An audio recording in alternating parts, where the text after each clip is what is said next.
marsa isa ga'uun bara gadamel bahamante sotolimbo lammin koduru gadamula marsa isa ga'uun bara gadamel bahamante sotolimbo rechi waggaan nufa kan rabbi nu ga'uun orar sadii geenye ora finfinneetti wal ga'uun rechi waggaan nufa kan rabbi nu ga'uun orar sadii geenye ora finfinneetti wal ga'uun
gala gala gala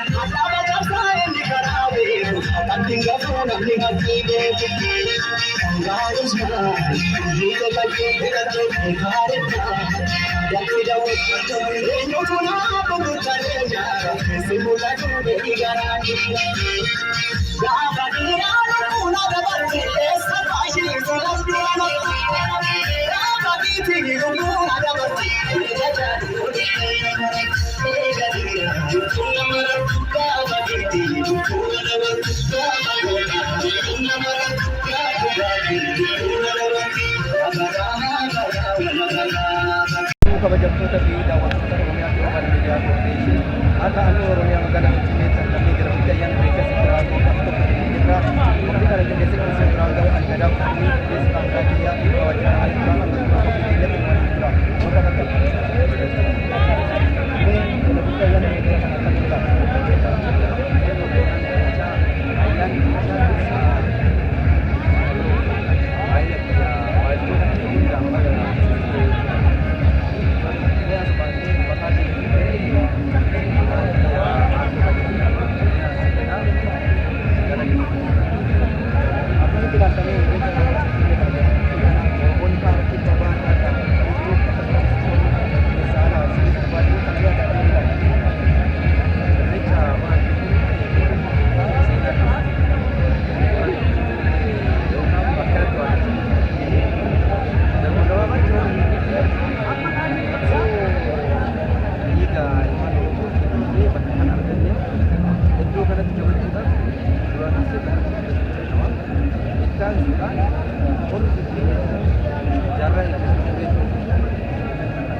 tokko duuba garbuu uffatanii qabeessan akka malee rakkoo biraatti jalla godhee akkana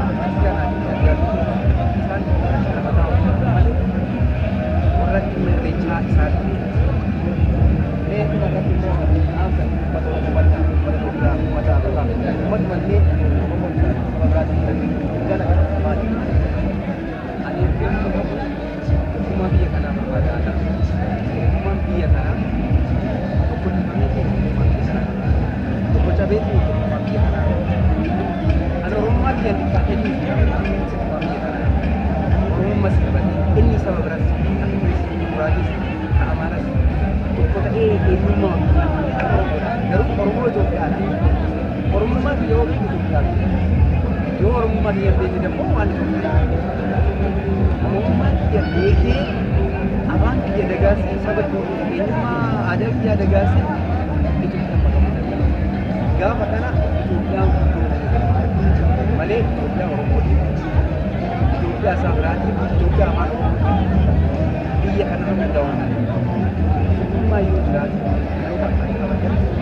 Yeah.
Daawwattoota keenya ammas nama biraa taphachiisanii jira. Hojiin misirraa ammayyuu bakka hojiin misirraa Oromiyaa Global Media ittiin keessatti waliin haa ta'u kan argamu giddugala aadaa Oromoo fuuldurattiidha. Bakka giddugala aadaa Oromoo fuulduratti immoo ayyaana suuraa Finfinnee jalatti ayyaana Irreechaa Sirraa Boqqolloo isiniif qabatee dhiibbaa jira. Ammayyuu ittiin keessatti waliin haa ta'u bakka qarqara isheen jira.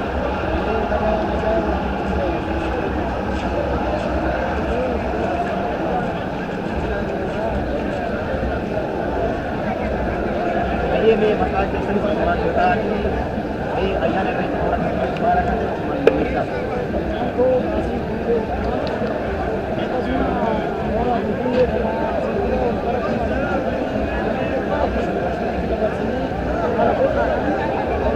ada orang dan orang kenal sebelum ada sanjung sancara kita.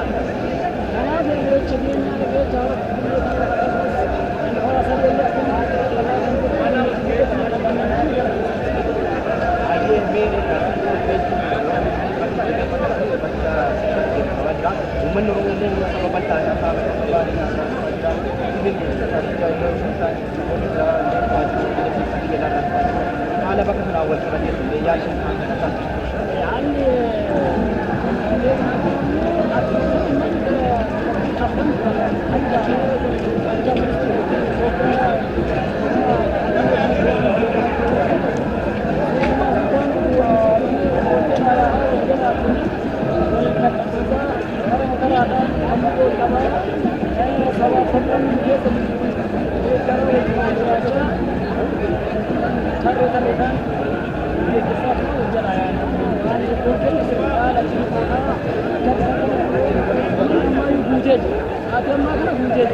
Baga jala butti ayyaana irreecha disike.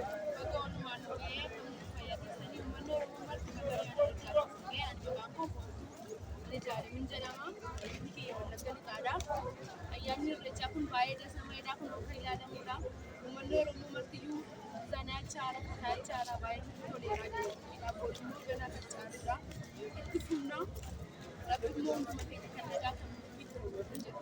Tole mee irreecha akkamiin ibsita? Waa'ee irreechaa yeroo baay'ee saddaatti ture yeroo waggaa sadii booda deebii jira. Yeroo waggaa sadii waa'ee koronaa gahee galeeyyuu yeroo dheeraa kan inni guddate jedhee amma immoo kuma haala ho'aa kana fakkaatu namoonni haala dhibba baay'ee biyya keessaa alaatti jira. Isa kana mee akkamitti ibsitanii amma Ayyee Finfinneen jiru yaa'u gafarratti amma immoo Finfinneen yaallisaa baay'ee dasameedha. Uummanni Oromoo martiyyuu eessa haalli xarraa baay'ee xarraa eegalanii kun zanaa fataa jechaa jirra.